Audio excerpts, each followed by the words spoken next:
오늘 말씀의 제목은 뱀인 우리를 살리시려 뱀으로 오신 하나님, 이런 제목으로 창세기 3장 11절로 15절 말씀이 되겠습니다. 제가 읽겠습니다. 가라사대 누가 너희 벗었음을 내게 구하였느냐?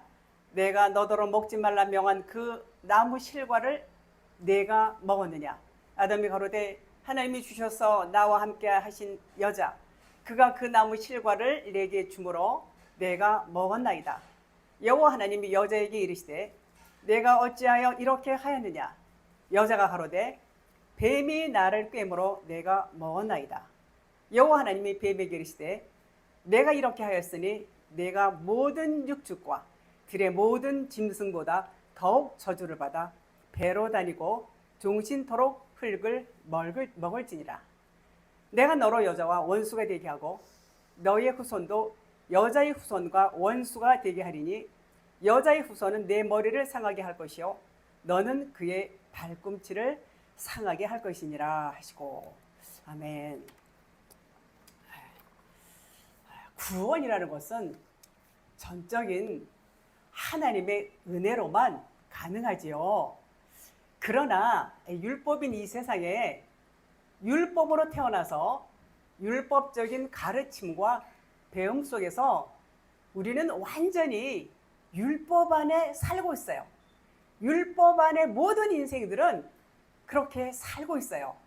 그러다 보니까 하나님께서 이 말씀을 주셨는데 이 말씀은 생명책이에요. 생명책. 이 생명책임에도 불구하고 율법책으로밖에 볼 수가 없다. 그 말입니다. 이 율법에는 뭐라고 되어 있어요? 전부 하라, 하지 마라. 이렇게 명령적으로 되어 있어요. 그러니까는 이것은 뭐냐면 진리를 안내하고 있는 안내서란 말이에요. 이 율법 말씀, 눈으로 보여주는 글씨, 진리는 보이지 않습니다. 말씀드렸듯이.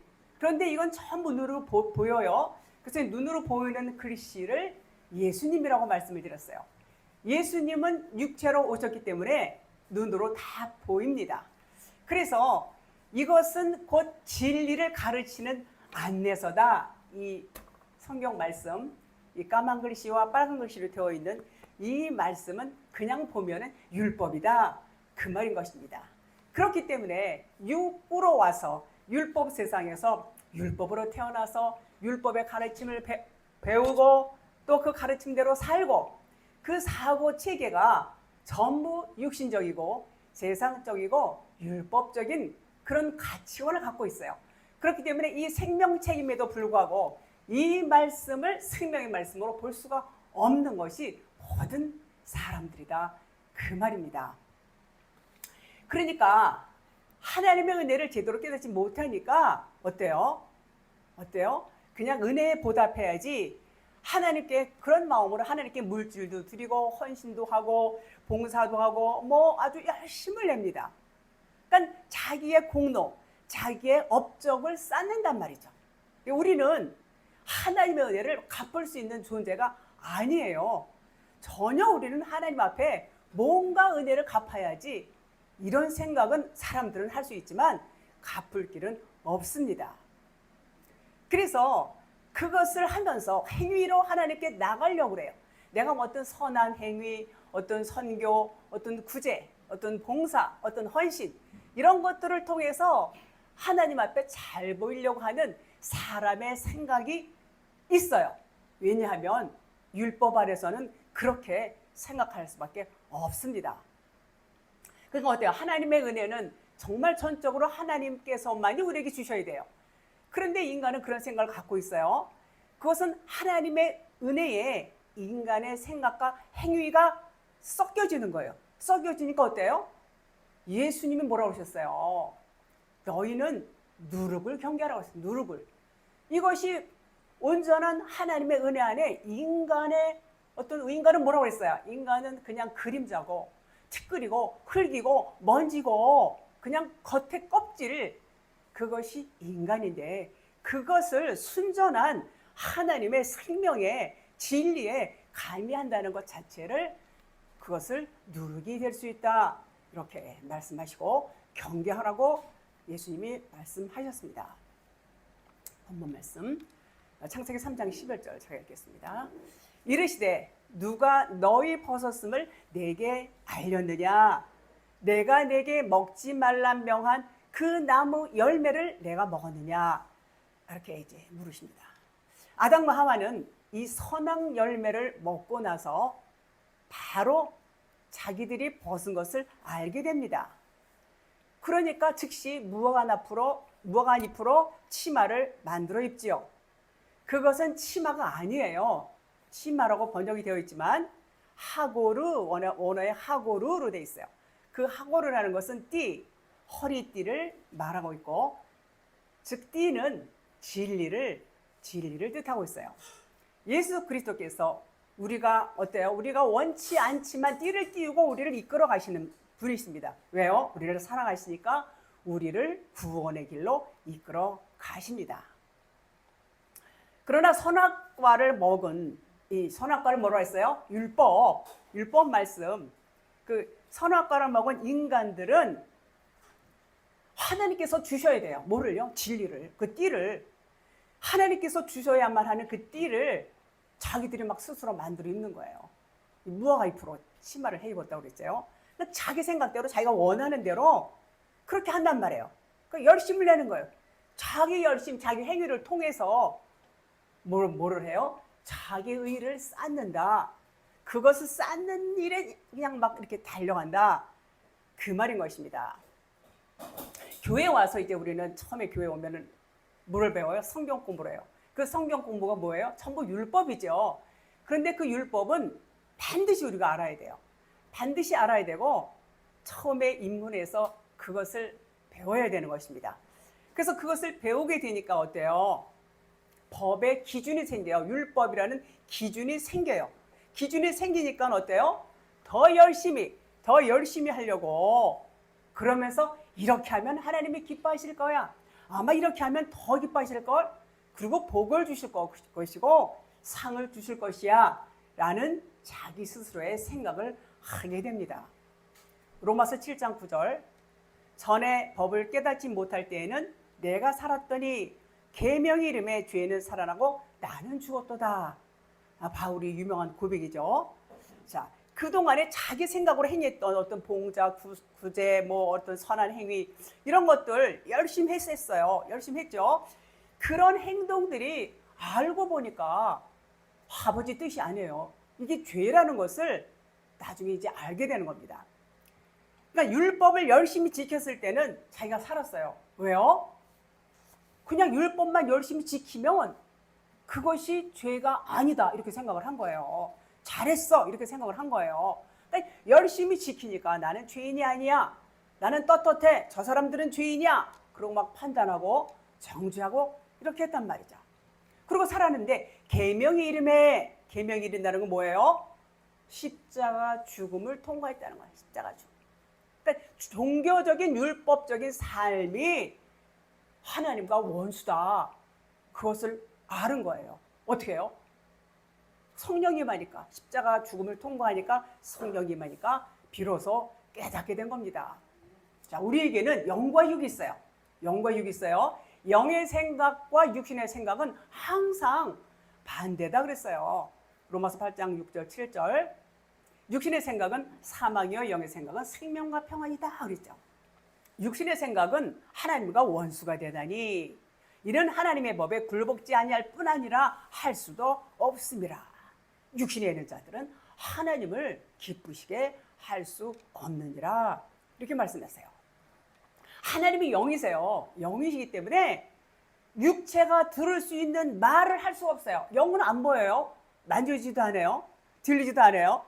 그러니까 육체가 들을 수 있는 말을 할 수가 없어요. 그러니까 우리가 깨닫게 하려면 어떻게 돼요? 우리 수준에 맞춰서 글씨로 전달할 수밖에 없는 거예요. 그것이 뭐냐? 이 말씀, 66권 말씀이에요. 그래서 이 66권 말씀으로 하나님을 표현했지만 이 글씨 자체가 영이에요? 영이 아니에요? 영이 아니에요. 이 글씨 자체는 영이 아니에요. 이게 무슨 말이냐면 내가 육이에요. 육은 육의 눈으로 밖에 못 봐요. 육신 눈으로 글자를 보면서 어때요? 육신적인 것만은 감지해요. 내가 육이니까 당연히 육신적인 것만 감지한단 말이죠. 하나님은 영이신데 우리는 육신의 사고, 율법적인 사고에 그냥 우리는 고착돼 있어요. 누구든지 다. 그래서 살아왔기 때문에. 그래서 이거 볼 때도 육신의 눈으로밖에 못 본다 그 말이에요. 그런데 하나님은 영이란 말이죠. 영이신데 그 영을 감지하지 못하면 육신으로밖에 볼 수가 없고, 이 글씨를 이 영을 깨닫게 하기 위해서는 나도 영이 돼야 돼. 나도 영의 눈이 열려야 비로소 하나님의 영의 음성을 들을 수 있는 귀가 열린다 그 말인 것입니다. 갈라디아서 5장 24절. 그리스도 예수의 사람들은 육체와 함께 그 정과 욕심을 십자가에 못 박았느니라 그랬어요. 그 문자로 오신 예수와 함께 나도 십자가에서 죽어야 돼요. 바울이 죽어서 이렇게 고백한 것처럼 여러분과 저도 어때요? 십자가에 같이 죽어요. 예수님과 함께 죽어야 돼요. 예수님과 함께 십자가에서 죽어야 한다는 겁니다.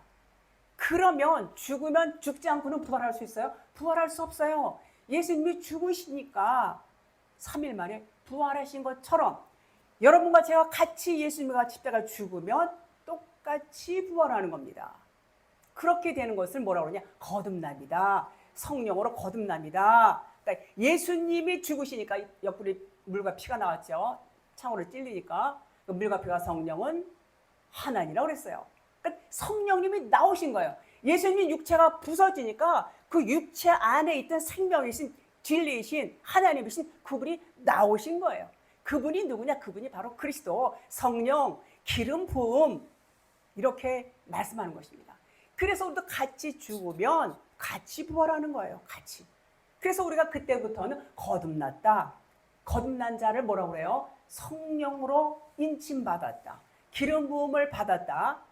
그리고 이제 하나님의 자녀다. 그리스도인이다. 이렇게 여러 가지 표현을 합니다. 그래서 그렇게 되면 나도 영의 말씀을 들을 수 있는 귀가 열리는 거예요. 영의 말씀을 들지 않으면 보세요. 이 말씀은 다 율법이에요. 율법은 로고스라고 그래요. 로고스. 그래서 뭔가를 가르친다고 그랬어요. 뭔가를 가르치는 거. 뭘 가르쳐요? 진리를 가르치는, 말하자면 이 방향, 화살표, 손이란 말이에요. 그런데 이 손만 본다 말이에요. 율법만, 이 겉에 문자 말씀만 본다는 것은 이 손만 보는 거예요. 손만. 이 손이 뭘 가리키냐? 지금 진리를 가리켜요. 그러니까 이것은 뭐냐? 그림자다, 허상이다 그랬어요. 지난 시간에 말씀을 다 드렸어요. 그런데 실상을 못 보고 이 그림자, 이 허상만 갖고 이거 갖고 논하고 신학적으로, 교리적으로 전부 이 겉의 문자 말씀으로 다 하고 있다 그 말이죠. 그러니까 겉의 문자 말씀만 하고 있다는 얘기는 하나님의 마음을 모른다는 거예요. 하나님의 마음을 정작 우리가 알아야 되는데 이 겉의 문자 말씀은 말하자면 예수예요. 예수만 알고 예수 안에 그리스도 진리 생명을 모른다 그 말인 것입니다. 그래서 이제 그러면 문자로 오신 예수, 나 십자가에 죽었어요. 나도 십자가 같이 죽으면 성령으로 거듭나는데 예수님도 그리스도의 영, 나도 그리스도의 영으로 나오게 되고, 그러면 나도 영의 말씀을 듣는단 말이죠. 반드시 들어야 돼요. 그래서 죽었다는 것은, 자, 우리가 십자가에 죽었다는 것은 이 문자 말씀이 예수님의 육체라고 그랬어요. 이 문자 말씀이 깨졌다는 거예요. 이 문자 말씀이 그냥 죽었다는 얘기예요. 그냥 쉽게 말해서. 그러니까 한쪽만 깨져서는 안 돼요. 같이, 나도 같이 깨져야 되고. 그러니까 겉의 뜻이에요. 이게 겉의 말씀이에요. 이 겉의 말씀이에요. 이 보이는 글씨는 겉의 말씀이에요. 그래서 예수는 그리스도 그러면 예수는 겉에 하나님, 그리스도 그러면 속의 하나님, 진리의 하나님, 겉에 하나님은 율법으로 오신 하나님, 우리가 똑같이 죄의 모습으로, 죄는 없으시지만 오셔서 이제 그분이 마침을 해야 돼요. 육체는 죽으러 오셨어요. 그분은 첫 것을 폐하시면 둘째 것을 세우려 하시면 그랬어요. 첫째 돌판이 무너진 거하고 똑같은 거예요. 돌판이 깨졌지요. 예수님도 똑같이 예수님 육체가 무너져야 그 안에서 진리인 그리스도가 나오신다 그 말인 것입니다. 그래서 죽었다는 표현은 예수님의 육체가 깨졌다. 같이 깨져야 된다. 우리도 죽어야 돼요. 죽어야. 그래야 둘째 것을 세우신다. 그 말인 것입니다. 그러면 문자 글씨도 사라지게 되고 내 육신의 생각도 사라지게 된다. 왜요? 이것들은 다 첫 것이니까. 첫 것. 마땅히 사라져야 할 것들이기 때문에 그렇게 부서질 수밖에 없고 당연히 부서져야 된다. 그 말입니다. 자, 그러면 문자가 진리로 깨달아지게 되면 이 문자 말씀이 이제 진리로 깨달아져요. 그러면 문자로서의 역할은 다 한 거예요. 문자의 역할은 뭐예요? 진리를 안내하는 안내판이라고 했어요. 그 진리를 안내해서 진리를 깨닫게 되면 문자의 임무는 끝나는 거예요.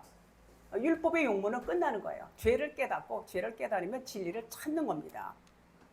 자, 내 육신의 생각 역시 첫 것이고 그림자 허상인 것을 깨닫게 되면 버려지게 되는 것이 바로 이런 이치다. 그런 말인 것입니다.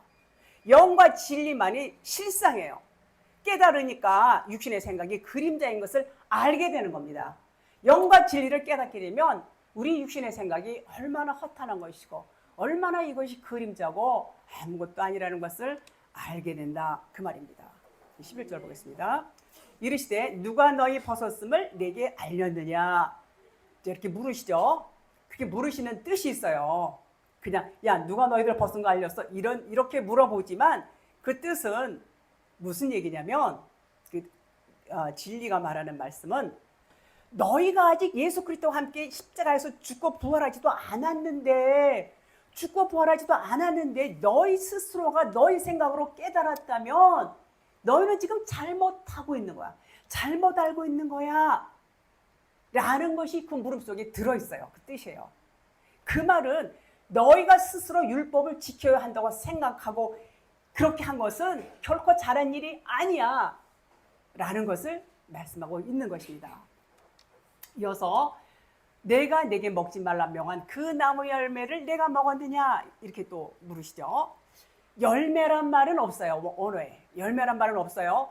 그냥 나무, 예츠 나무로만 되어 있어요. 내가 먹었느냐 물어보는 말은 말로 보이지만 그것이 아니고 그것이 아니에요. 그러니까 이 겉의 문자 말씀만 보는 거하고 이제 이 속의 뜻을 보는 거하고는 정말 말이 달라요. 정말 오해할 수밖에 없도록 쓰여져 있어요. 이게요. 자, 그 뜻이 뭐냐면 그 말의 뜻은 너로 먹었다. 자, 계속 들어보세요. 지금 잘 이해가 안 가실 거예요. 그 나무 자체를 너로 먹었구나.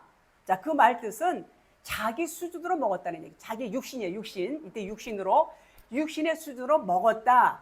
그러니까 자기 수준이라는 것은 그가 육체로 있는 거예요. 아직 거듭나기 전이에요. 육체로 먹었다. 그 말인 것입니다. 원래는 영으로 먹어야 되는데 육체로 먹었다. 이제 그런 얘기예요. 즉 겉의 뜻으로 문자 말씀으로 먹었다. 그것이 바로 너야. 그것이 너와 똑같은 거야. 그런 말을 하고 계신 겁니다. 내가 내게 먹지 말라고 한 선악나무를 너로 먹었구나. 너랑 똑같은 육체적인 수준으로 먹었구나. 이제 그런 말인 것입니다. 그러니까 쉽게 말하면 말이 좀 이거를 봐야 되는데 진리로 봐야 되는데 진리로 못 보고 그냥 율법으로 봤구나. 속에 풀어진 뜻으로 봐야 되는데 겉의 말씀만 봤구나. 그런 말인 것입니다. 우리도 과거에 다 그렇게 살았어요. 지금도 그렇게 많이 살아요. 성경을 전부 문자로만 해석한단 말이죠. 그것을 뭐라고 그래요? 인본주의다 그럽니다. 인본주의다 그러고 창녀다 그래요. 창녀다. 12절 보겠습니다. 아담이 이르되 하나님이 주셔서 나와 함께 하신 여자 그가 그 나무 열매를 내가 주므로 내가 먹었나이다. 이렇게 말합니다. 여기서 하나님이 주셔서 그랬어요. 그런데 그 원문에는 하나님이라는 그 엘로힘이라는 단어는 없어요. 이제 의역을 한 거예요. 의역 전체의 뜻을 살려서 이제 이렇게 해석하기 좋게 의역을 이렇게 한 것 같아요. 그래서 당신이 주어서 주다 나탄인데 나타타로 되어 있어요. 그러니까 그 말은 네가 줘서 먹었다 그 말이에요. 여기서 하나님이라고 그러지. 네가 줘서 나와 함께한 그 여자 이런 말인데 원문에는 하나님이라는 단어가 없어요. 하나님 단어 없고 당신이 네가 이렇게 돼 있어요. 근데 요거를 이렇게 의역을 하고 뭐 이렇게 듣기 수월하게 하기 위해서 아마 하나님이라고 표현을 한 것 같은데, 당신이 주어서 이렇게 내가 먹었다 이렇게 되어 있어요. 그 말은 하나님을 경외하는 마음이 없어졌다는 얘기예요. 그러니까 하나님을 원망하는 투로 말해요. 그러니까 하나님께 대한 판단마저 하고 있다 이렇게 볼 수 있습니다. 아담은 그 여자가 지은 죄를 대변하고 있어요. 아담은 예수 그리스도를 모형한다고 그랬죠. 대변하고 있어요. 그 여자는 우리를 의미해요. 우리, 여러분과 저예요. 왜 여자가 우리예요? 여자는 씨가 없다고 그랬어요. 씨가 없다는 얘기는 모든 여자, 그러니까 모든 인류는 다 씨가 없어요. 무슨 씨? 생명이 없다는 얘기예요. 그래서 신랑 예수를 모두가 기다려요. 예수 그리스도만 생명이기 때문에 그분만이 자칼. 우리는 다 네케바예요. 그분만이 씨가 있어요. 그분만이 생명. 그래서 지금 이 여자는 우리를 말하는 거예요. 우리 모든 우리를 지금 대변하고 있는 것입니다. 13절 보겠습니다. 여호와 하나님이 여자에게 이르시되 내가 어찌하여 이렇게 하였느냐 이렇게 물어보세요. 여자가 이르되 뱀이 나를 꿰물어 내가 먹었나이다. 이렇게 또 이제 발언합니다. 뱀은 누구라고 그랬어요? 뱀은 예수 그리스도시며, 뱀은 예수 그리스도시고, 뱀은 뭐예요? 성경 말씀을 뱀이다 이렇게 말씀할 수 있습니다. 지금 우리 앞에 성경 말씀이 다 있어요. 그리스도 믿는 자들, 예수 믿는 자들 앞에는 전부 성경 말씀이 오고 있습니다. 뱀은 우리를 유혹하지 않습니다. 우리를 시험하지도 않습니다. 시험을 당하시지도 않습니다. 그때의 시험이 유혹인데 그 시험을 당하는 자는 바로 우리예요. 여러분과 저예요. 우리는 당할 수밖에 없어요. 왜요? 왜 우리는 당할 수밖에 없을까요? 하나님이 그렇게 만드셨어요. 그러니까 육체를 가진 우리는 다 당해요. 다 당해요. 성경 말씀은 우리를 유혹하지 않습니다. 뱀이 예수 그리스도시고 성경 말씀이라고 했어요. 성경 말씀이고 이것이 우리를 미혹한 것이 아니고 우리 스스로가 당하는 겁니다. 미혹을 당하는 겁니다. 유혹을 당하는 겁니다. 뱀이 즉 예수 그리스도가 죄의 모습으로 왔지만 예수님은 죄가 없어요. 성경 66권, 이 보이는 성경 66권이 다 뱀입니다. 다 뱀이에요. 즉 성경 66권은 예수다 그 말인 것입니다. 죄의 모양만 있어요. 그러나 죄는 없습니다. 66권이 뱀이고 나도 뱀이에요. 우리도 다 뱀이에요. 왜요? 땅의 숫자가 6입니다. 땅의 숫자가 6이요. 우리는 땅적인 존재라고 했어요. 땅적인 존재로 태어났어요. 이 성경이 보이는 문자 말씀 66권으로 우리에게 왔어요. 66권. 자, 그러면 이 66권이 왔는데 나도 사탄이고, 자, 보세요. 6이라고 했어요. 우리 인생이 6이라고 했어요. 성경 66권이에요. 그러면 66에다 6을 더하면 666이 됩니다. 여러분들이 두려워하는 666이 됩니다. 그러니까 나도 사탄이고 문자 성경이 사탄이에요. 이게 영적으로 보니까 사탄입니다. 나도 사탄, 문자 말씀도 사탄인 것입니다.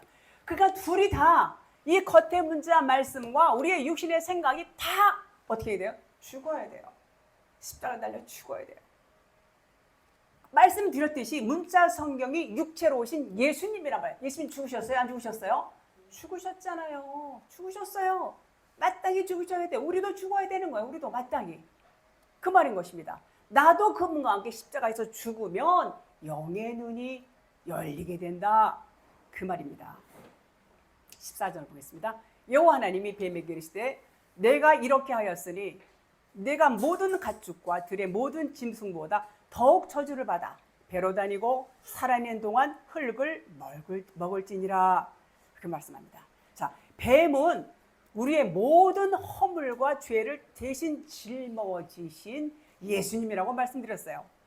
뭐라고 하셨죠? 모세가 광야에서 뱀을 든 것 같이 인자도 들려야 하리니.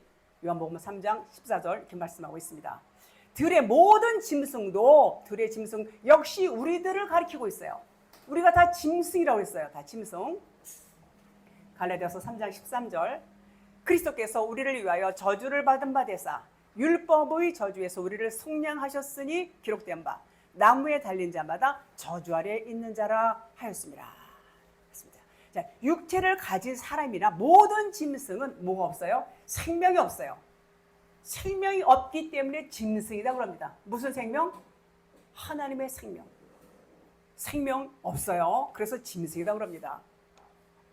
주님이 저주를 받았다는 것은 저주받은 여러분과 저를 살리기 위해서 받으신 거예요. 그분이 왜 저주를 받으실 분이 아니에요. 우리를 살리시기 위한 방법으로 그분이 저주를 받으신 거고, 자, 배로 다닌다고 그랬어요. 배로 다닌다. 배로 다닌다는 것은 우리가 배로 다니는 존재예요. 왜요? 땅의 것만 봐요. 땅. 이 배는 육체의 생명이 있어요. 육체의 생명. 그러니까는 배를 위해서 먹고 배를 위해서 사는 존재. 그러니까 배로 다닌다는 거예요. 그것을 보고 그렇게 표현한 것입니다. 그렇습니다. 그러니까 우리가 흙이고 주님이 우리와 같은 모습으로 오셔서 우리를 먹으시는 거예요. 우리를 먹으시는 거. 어떻게 먹을까요? 빌립보서 3장 19절 저희의 마침은 멸망이요 저희의 신은 배요 그 영광은 저희의 부끄러움에 있고 땅의 일을 생각하는 자라. 배로 다닌다는 거. 신이 배라고 해서 저희 신은 배요. 자, 그러면 우리를 먹는다는 것은 여러분들 그 광야에서 불뱀 잘 아시죠? 예수님이 먼저 나를 물어야 돼요. 불뱀이 먼저 와서 이스라엘을 물었죠. 죽게 된 상태. 그 상태가 우리를 먹는 거예요. 그 상태가 예수님이 우리를 먹는 거예요. 일단 뱀에게 물려야 돼요. 일단 물려야 되고 뱀에 물려 죽게 되었을 때 장대에 달린 불뱀 구리뱀을 만들어서 이제 달죠. 그 쳐다보면 사는 겁니다. 불뱀에 물린 것은 불뱀을 원어로 보니까는요 사라포를 했어요. 그냥 뱀은 샤라포라고 안 그래요. 그래서 불뱀에 물렸다는 것은 불났다 그래요. 그러니까 나하시는 그냥 뱀인데 이 불뱀은 샤라포 불났다는 뜻이에요. 원어에 찾아보니까 그러니까 이 말은 내가 예수님과 함께 십자가에서 정과 욕심을 다 태워버린다 그런 뜻이 있어요. 옛사람 육신의 생각, 육신의 정욕, 안목의 정욕, 이생의 자랑, 이 육신의 소욕들을 예수님과 함께 십자가에서 다 태워버리는 거예요. 불뱀을 쳐다보는 자들은 타는 겁니다. 자기의 육신의 소욕들이 타는 거예요. 그래서 살아나는 겁니다. 그것이 살아나는 겁니다. 그것이 예수님이 우리를 먹으시는 거예요. 그러는 겁니다. 이처럼 우리가 먹힘이 되지 않으면 우리는 구원의 길에 들어갈 수가 없다. 어떻게 하지 않으면요? 예수님으로부터 먹힘을 당해야 돼요. 먹힘. 이거 우리가 죽는 거예요. 요한복음 4장 32절 내게는 너희가 알지 못하는 먹을 양식이 있느니라. 이렇게 돼 있죠. 14절 보니까 배로 다니며 흙을 먹는 것과 같은 의미예요. 배로 다니며 흙을 먹는다는 게 뭐예요? 예수님과 우리가 하나로 묶여서 완전히 십자가에서 육체로 태워지는 거. 둘이 같이 죽는 것이 누구의 양식? 그분의 양식.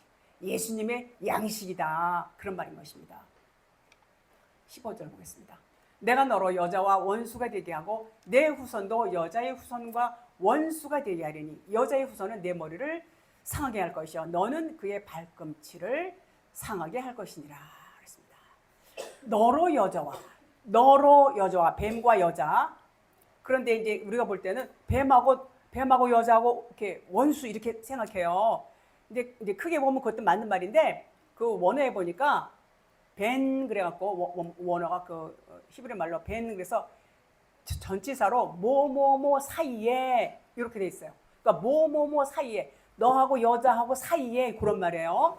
그래서 여기서 너는 뱀이죠. 그러니까 여자와 원수가 되게 그랬는데 원어로 보니까 뱀과 여자 사이에 뭘 둔다는 거야? 뭐를 둬요? 대적자를 둔다는 거예요. 대적자. 다시 말하면 뱀과 여자 가운데에 뭐가 딱 버티고 있다는 거예요. 뭐가 딱 버티고 있어요. 그게 뭐냐? 뭘 것 같아요? 표면적인 문자 말씀을 말씀하고 있어요. 이 표면적인 문자 말씀, 글씨로 눈에 보여지는 문자 말씀이 여러분과 저와 바로 그리스도와 원수가 되게 한다 그 말인 것입니다. 이것만 갖고 있으면 금방 벌써 답이 나오잖아요. 우리가 진리를 알지 못하면 안 된다고. 우리가 진리를 모르고 율법 말씀만 갖고 있으면 하나님과 원수가 된다 그 말인 것입니다. 표면 말씀 때문에 우리가 하나님을 올바로 깨닫지를 못하기 때문에 겉의 문자만 말씀 붙들고 늘어지면 진리를 깨닫지 못해요. 율법을 가리켜야 되는, 율법을 가리키는 거, 이 손만 보지 뭘 가리키는지 진리, 실상을 가리키는데 그 진리, 실상을 모르면 하나님과 우리는 원수다 그 말이에요. 이해하시죠? 여기서 그래서 이 예수와 우리가 원수가 되는 개념이란 그런 말일 것입니다. 표면 말씀만 보면 깨닫지는 못해. 하나님의 마음을 모르는 거예요. 하나님과 야다 합방을 할 수가 없어요. 마찬가지로 뱀의 씨와 여자의 씨 사이에도 원수를 둔다. 여자의 후손은 뱀의 머리를 상해할 것이고 누구의 머리요? 뱀은 예수님을 나타내요. 여자의 후손은 여러분과 저예요.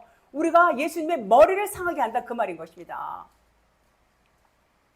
우리 인생들로 인해서 예수님은 죽으셔야 하는 거예요. 우리가 죽이는 거예요, 예수님을. 예수님이 왜 죽으셨다고요? 우리 때문에. 그러니까 우리가 죽이는 거예요, 그분을. 우리가 죽이는 거예요. 예수님 스스로 죽지만 결국은 우리 때문에 죽는다. 그래서 우리가 그분의 뱀의 머리를 상하게 한다. 요 말씀이 그 말씀인 것입니다. 자, 뱀은 여자의 발꿈치를 상하게 할 것이다 그랬어요. 발꿈치를 부순다는 얘기예요. 상하게의 단어가, 상한다는 단어가 완료형이 아니에요. 미완료형으로 되어 있어요. 그러니까는 이것은 뭐예요? 아직 완료가 안 됐다는 얘기, 계속 이제 이어진다는 얘기예요. 그 뜻은 이와 같은 일들이 지금 끝나는 게 아니라 앞으로도 계속해서 이어질 것이다. 그런 말인 것입니다. 그렇죠. 이게 문자 말씀만 보면은 하나님과 원수예요. 그런데 그걸 몰라요, 사람들이. 이 율법 안에 갇혀 있으면 자기들이 율법 안에 갇혀 있는 건지 모른단 말이에요. 그래서 이걸 보고 진리고 이거는 율법이고 이러고 또 가리켜요. 저도 그랬으니까. 제가 그런 경험을 너무 많이 해서 정말 압니다. 자, 그러면 예수님은 우리의 발꿈치를 상하게 할 것이다 그랬어요. 자, 계속적으로 그렇게 될 것이라고 그랬어요. 지금 시대에도 그렇고 후세에도 그렇고 앞으로 계속해서 그런 일이 있을 것이다. 여기서 상한다는 것이 미완료형으로 되어 있기 때문에 그렇게 해석이 됩니다. 그것이 뭐예요? 그것이 예언이에요. 예언. 그렇게 될 것이다. 하나님이 예언하시는 대목입니다. 요한복음 3장 14절 모세가 광야에서 뱀을 든 것 같이 인자도 들려야 하리니 아까도 말씀드렸죠. 예수님이 뱀으로 들려서 십자가에 머리에 피를 흘리시고 가시머리관 쓰셨죠. 다 피를 흘려서 물과 피 다 흘리셨어요. 죽으시는 것, 그러니까 자신의 죽음을 말하는 거예요. 자신의 죽음. 그리고 뱀은 예수님은 여자의 발꿈치를 상하게 한다, 부순다. 그러셨어요. 발꿈치를 아케브라고 그래요. 아케브, 원어로 아케브라고 그러는데 야곱에서 왔어요. 야곱을 야코프라고 그래요. 야코프. 같은 단어인데 같은 단어 아카브라는 단어에서 왔어요. 발꿈치와 야곱이 아카브라는 단어에서 왔는데 발꿈치를 아케브라고 하고 아카브에서 왔다고 그랬죠. 그러면 아카브란 뭐냐? 아카프라는 것은 뒷 발꿈치를 잡다, 속이다, 속여 넘기다, 제어하다, 밀쳐내고 들어왔다, 횡령하다, 여러 가지 뜻이 있어요. 그러니까 야곱은 속이는 자, 이런 말은 많이 들어보셨죠? 네, 그렇습니다. 발꿈치는 땅을 딛는 그 근본 아주 중요한 부분이에요. 그래서 에서는 땅적인 존재죠. 에서의 발꿈치를 잡았죠, 야곱이. 에서는 땅적인 존재로서 이 땅에서의 삶을 추구하는 자로 이렇게 이제 표현이 됩니다. 그런 존재의 발꿈치를 붙들고 태어난 자가 야곱이다 그 말입니다. 그러니까 발꿈치는 땅을 가치관으로 알고 사는 속이는 자라 그런 뜻입니다. 우리는 땅적인 존재로서 다 땅적인 존재예요. 속이며 사는 자예요. 다 속이며 사는 자. 근본적으로 다 그래요. 누구나 그렇습니다. 나는 천만에 만만해. 우리는 태어날 때부터 그렇게 하나님께서 만드셨어요. 그래서 아케브, 발꿈치를 상하게 했다는 말은 땅적인 존재인 여러분과 저, 우리의 육신의 생각을 상하게 한다는 얘기예요. 박살낸다는 얘기예요. 박살 당연히 내야 돼요. 하나님 우리를 사랑하세요. 그 박살이 내야 우리가 살아요. 박살이 나지 않으면 우리 육신의 생각이 그냥 갖고 있으면 우리는 하나님과 상관이 없는 원수가 되는 그런 관계다 그 말입니다. 즉 예수 그리스도는 머리가 박살나시고 우리는 이 땅에서의 삶이 박살이 나는 거야. 삶이. 그 우리는 인생의 가치관이 박살나서 영생의 가치관으로 바뀌어야 된다는 얘기예요. 그 말씀은 자 예수 그리스도의 머리는 내 인생의 몸이 잘려진 위에 얹혀지는 거. 예수님 목이 잘린 것은 우리 목이 잘려서 바꿔치기 하는 거예요. 우리 바꿔치기. 그래서 그분이 나의 머리가 되는 거예요. 그게 하나님께서 계속해서 그 말씀을 하고 계세요. 그러므로 그분이 이끄시는 대로 사는 것이 우리의 삶이에요.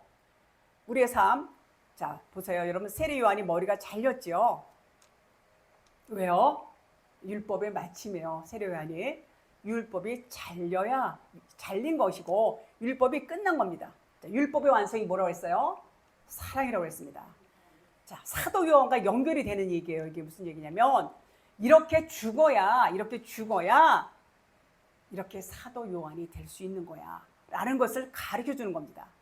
자, 세례 요한의 머리를 어디다 담았어요? 소반에 담아서 이제 그 헤로드 왕에게 가져가죠. 자, 소반에 담았다는 것은 소반은 성전을 의미하고 성전에 담았다는 의미예요. 예수 그리스도의 머리가 잘리고 우리가 성전이 되어서 우리 위에 얹혀지는 거 그런 말인 것입니다. 세례 요한을 통해서 그것을 설명하고 있는 것입니다. 자, 세례 요한이 부활해서 사도 요한이 됩니다. 그런 측면에서 이해를 하시면은 수월하실 것입니다. 마태복음 17장 11절로 13절 예수께서 대답하여 가라사대 엘리야가 과연 먼저 와서 모든 일을 회복하리라.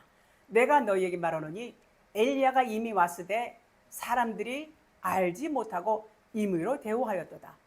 인자도 이와 같이 그들에게 고난을 받으리라 하시니 그제야 제자들이 예수의 말씀하신 것이 세례 요한인 줄 깨달으니라. 이렇게 말씀합니다. 엘리야를 요한이라고 하고 엘리야가 이미 왔다 그랬어요.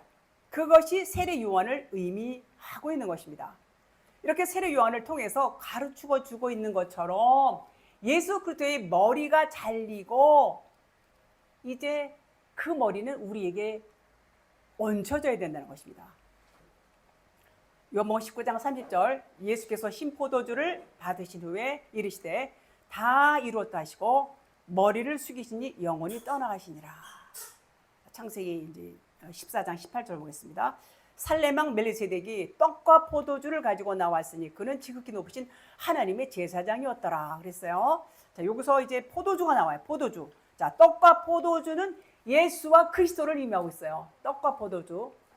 그렇죠? 그래서 이것은 뭐냐? 알파와 오메가, 처음과 나중, 시작과 끝을 말하는 것이 뭐냐? 포도주. 떡과 포도주를 말하고 있어요. 그러니까 마지막에 포도주를 받으신 후에 다 이루었다 하시고 뭐라고 그랬어요? 영원히 떠나가시다 그랬어요. 영원히 떠나가시다. 머리를 숙이니 클리노 그래서 머리를 숙이니 클리노 절하다 멀리 보내시다. 그러니까 머리 둘 곳으로 갔다는 거예요. 예수님이 이제 고개를 숙이시고 영원히 떠나시다. 그러니까 머리 둘 곳으로 가셨다는 거예요. 떠나가시다 하고 원문으로는 파라디도미 그래요. 파라디도미 인도하다, 넘겨주다, 전수하다, 맡기다, 항복하다 여러 가지 뜻이 있어요. 그러니까 우리에게 건네주는 거예요. 예수님이 죽으시니까 이제 그 머리를 우리에게 건네주시는 거 그것이 뭐냐? 여러분들이 하나님을 섬겨야지 이런 말씀 많이 하시죠? 그러니까 예수님 뭐라고 하셨어요? 나는 섬김을 받으러 온 것이 아니라 도리어 섬기려 하고 자기 목숨을 많은 사람들의 대성물로 줄여왔다 이렇게 말씀하셨어요. 바로 이겁니다. 예수님이 우리를 섬기는 거예요. 목을 잘라서 그 잘린 목을 우리에게 주시는 거 그것이 예수님이 우리를 섬기는 것입니다. 바로 이 대목인 것입니다. 그래서 우리를 성전 삼고 오시는 거예요. 이것이 예수 그리스도가 오셔서 하신 일이고 우리를 성전 삼으시는 것입니다. 우리를 성전 삼으시는 거. 자, 하나님의 뜻과 계획이 십자가에서 이루어지신 거예요. 이것은 하나님께서 이미 창세전부터 예정하시고 계획하신 일들을 하나씩 이루어 나가시는 것이고, 그 일들은 한치의 오차도 없이 하나님의 뜻대로 이제 진행이 되고 있다, 그 말인 것입니다. 오늘은 여기까지 말씀을 하겠습니다.